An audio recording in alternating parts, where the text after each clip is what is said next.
ही आहे इडलीचं पीठ. उडदाची डाळ आणि तांदूळ. तांदळाचं प्रमाण जास्त आणि उडदाच्या डाळीचं प्रमाण कमी, असं हे दोन्ही मिळून सकाळी भिजू घातलेलं होतं. रात्री वाटलेलं आहे आणि आता सकाळी ह्या पिठाचं डोसा आणि इडली करायचं आहे. तर हे भिजून पूर्ण रेडी झालेलं आहे. थोड्याच वेळात डोसा आणि इडली दोन्ही पण अर्धे अर्धे करायचे आहेत.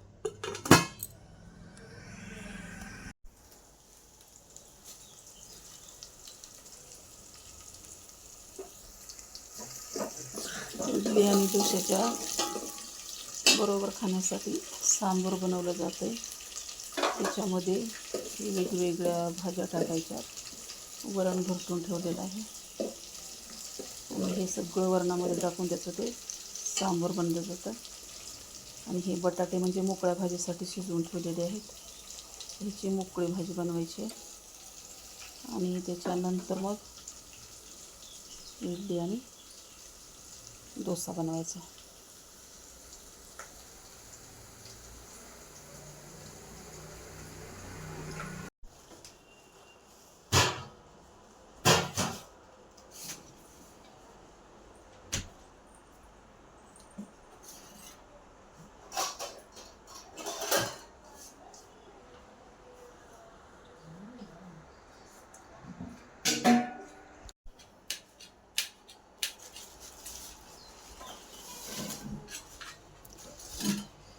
तर इडलीसाठी बघा इथं वरण तयार झाले.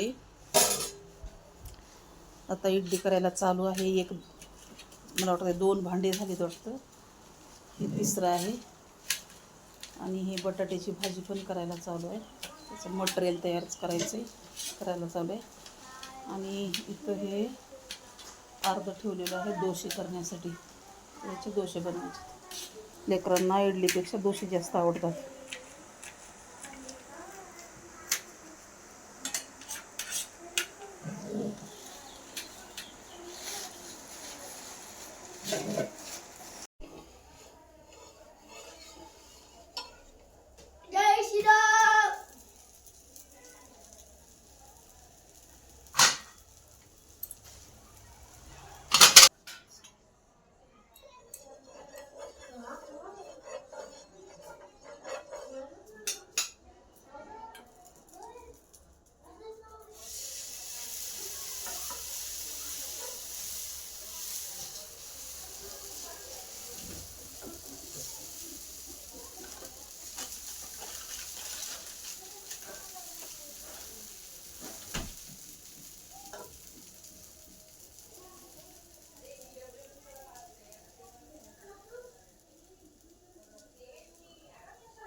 तेव्हा इडली आणि डोसा, सांबार आणि बटाट्याची भाजी हे सगळं रेडी झालेलं आहे.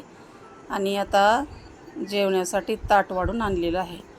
तर हे खाण्यासाठी तुम्ही पण या आणि आमचा डोसा इडली कसं झाले ते कमेंटमध्ये सांगा. आणि माझा व्हिडिओ आवडला तर खरंच लाईक, शेअर आणि सबस्क्राईब करा. धन्यवाद. ही माझी जीवाभावाची मुलगी आहे. आणि आता सगळं इडली सांबार डोसे झालेत म्हणून मन लावून जेवत बसली. आणि तिला माझी आठवण आली. मी गेले होते दवाखान्यामध्ये ब्लड तपासण्यासाठी, तर तिनं मी येईपर्यंत उपाशी बसली, कारण तिनं मी आल्याशिवाय एक घाससुद्धा खात नाही. तिचा एवढा माझ्यावर जीव आहे. तुमच्या लेकीचा आहे का सांगा. हो का, आता मी आल्यावर ही ताट वाढून घेतली ना आत्ता जेवायला बसली बघा. अशा लेकी तुम्हाला पण नशिबान आहेत का सांगा. मला तर आहे बघा. कधी पण तिनं जेवण वाढल्याशिवाय आणि मी खाल्ल्याशिवाय आपण स्वतः खात नाही. एवढी जीवलग माझी मैत्रीण आणि मुलगी काही म्हणा. तर आता मी जेवायला बसणार आहे. मी सोडत खाणार आहे थोडासा डोसा आणि भाजी. जेव ग माय, आता मी आले.